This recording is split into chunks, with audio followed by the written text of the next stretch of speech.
Di dalam penginderaan jauh, terdapat sistem yang melibatkan serangkaian komponen-komponen yang saling terkait, yaitu di mana komponennya terdiri dari 7 komponen. Yang pertama itu ada energi atau sumber tenaga, yang kedua atmosfer, yang ketiga objek, yang keempat sensor, yang kelima wahana, yang keenam pengolahan data, dan yang ketujuh penggunaan data. Baiklah, secara lengkap kita akan menjelaskan satu persatu komponen tersebut. Yang pertama itu adalah energi. Kegiatan penginderaan jauh melibatkan gambaran objek di permukaan bumi yang didapatkan dengan sensor. Agar objek di permukaan bumi dapat direkam oleh sensor dengan baik, maka membutuhkan energi yang dapat memantulkan gambar objek di muka bumi.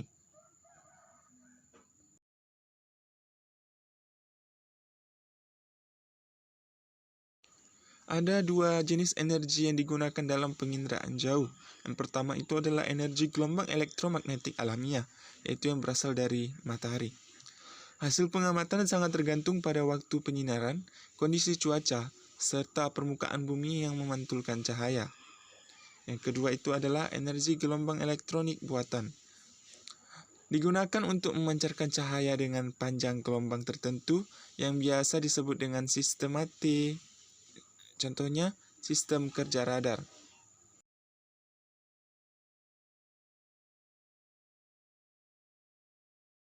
Komponen yang kedua itu adalah komponen objek.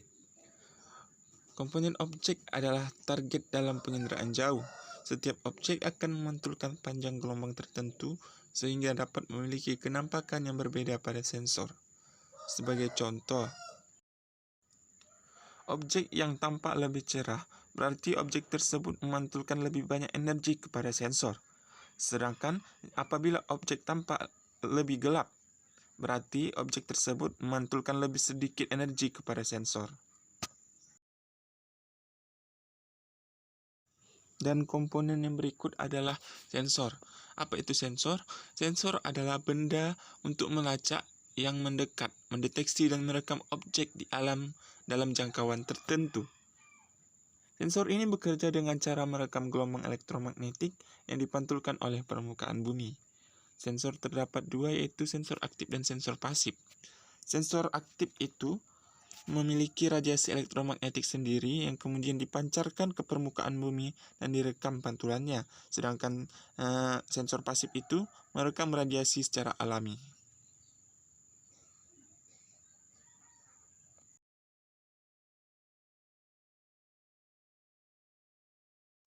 Komponen berikutnya adalah wahana. Apa itu wahana? Wahana merupakan alat pembawa sensor. Pada zaman sekarang, sistem penginderaan jauh itu sudah berkembang pesat. Kalau dulu, alat pembawa sensor itu satelit dan balon udara. Sekarang sudah ada yang dinamakan dengan drone.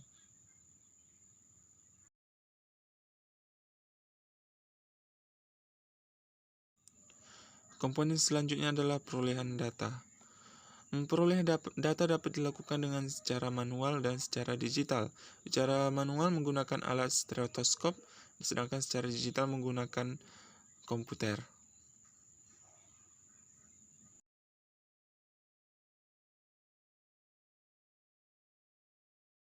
Selanjutnya adalah komponen penggunaan data. Kunci keberhasilan penerapan sistem penginderaan jauh terletak pada manusia yang memanfaatkannya. Maksudnya, bagaimana kemampuan sumber daya manusia yang kompeten dalam menginterpretasi fenomena atau objek di muka bumi dan membaca data dari perolehan data inderaja.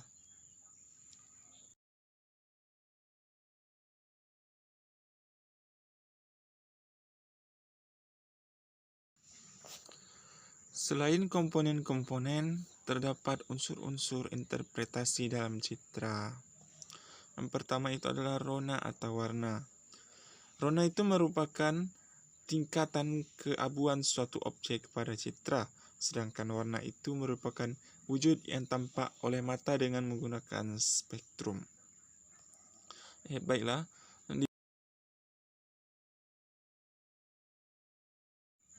Baiklah, pada tampilan layar tersebut menampilkan dua gambar atau GIF yang berbeda. Yang pertama itu menampilkan suatu lahan yang berwarna hijau itu menandakan lahan tersebut subur. Sedangkan yang kemudian GIF yang kedua itu menunjukkan gambar lahan yang berwarna abu-abu yang artinya masih belum ditanami.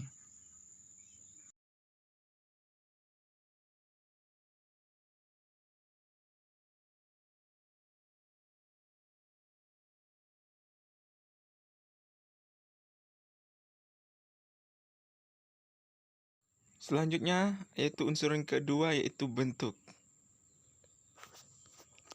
Banyak objek dapat dengan mudah dikenali berdasarkan bentuknya, karena bentuk memberikan gambaran akan objek yang ada pada citra. Misalnya saja, gedung sekolah berbentuk L, U, dan I. Jalan dan sungai berbentuk memanjang. Contohnya pada GIF yang tersebut menunjukkan pola bentuk gedung sekolah yaitu L, I, dan U.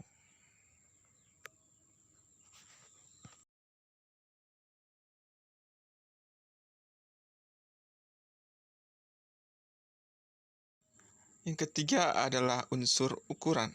Ukuran menggambarkan objek berdasarkan ukuran, luas, tinggi, dan volume. Misalnya itu gedung atau pabrik. Pabrik dapat dikenali dengan mudah karena bentuknya persegi, persegi panjang, dan ukurannya sangat besar. Contohnya pada gambar tersebut. Gedung sangat besar sekali areanya sehingga mudah untuk dikenali melalui citra.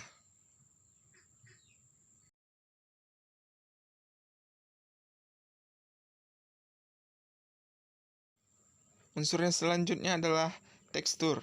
Tekstur disebut juga tingkat kekerasan atau kehalusan suatu objek. Misalnya, permukiman memiliki tekstur kasar, sedangkan lahan kosong memiliki tekstur yang halus. Nah, contohnya dapat kita lihat pada tayangan GIF tersebut, yang menunjukkan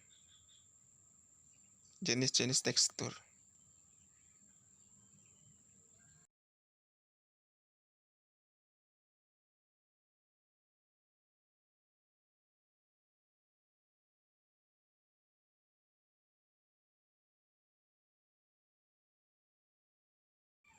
Selanjutnya adalah unsur pola. Unsur pola merupakan susunan keruangan objek yang ada di permukaan bumi. Kita dapat mengetahui gambaran objek melalui ciri-ciri objek tersebut. Misalkannya saja, sungai memiliki pola dendritik, rektangular, atau paralel. Pola permukiman berbentuk linear dan mengelompok. Pola disebut juga dengan tingkat keteraturan suatu objek. Contohnya saja kita lihat pada gambar di tersebut menunjukkan perumahan tertata secara rapi dan teratur.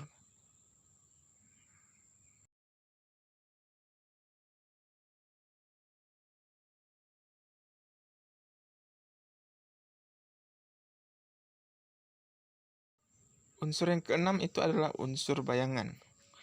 Objek yang dilihat dari bayangannya dapat diidentifikasi bahwa objek tersebut tinggi atau rendah. Bayangan dipengaruhi oleh waktu perekaman. Pada saat pagi hari, matahari datang dari timur dan bayangan objek yang terekam berada di barat. Contohnya pada gambar tersebut, penggunaan unsur bayangan untuk mengenali objek Monumen Nasional Monas.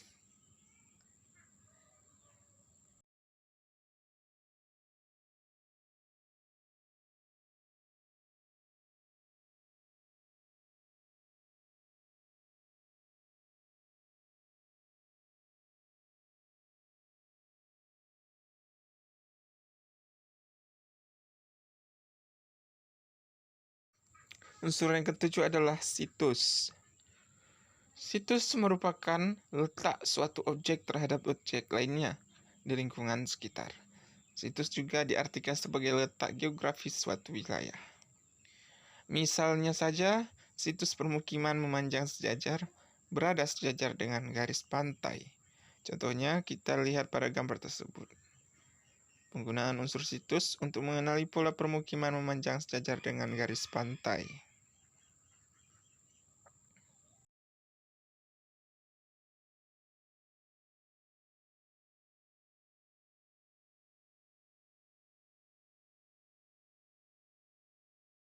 Yang kedelapan adalah unsur asosiasi.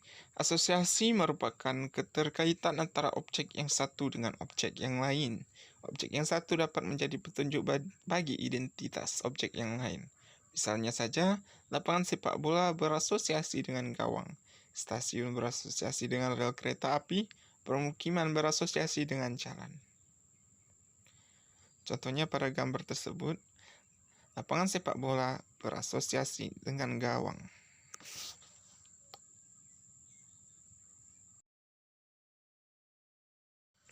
Yang terakhir adalah konvergensi bukti. Untuk memperoleh data yang akurat dalam interpretasi citra, dianjurkan untuk tidak menggunakan satu unsur interpretasi saja. Semakin banyak untuk semakin akurat data yang diperoleh. Baiklah, itu saja materi yang dapat kita paparkan pada video kali ini. Terima kasih.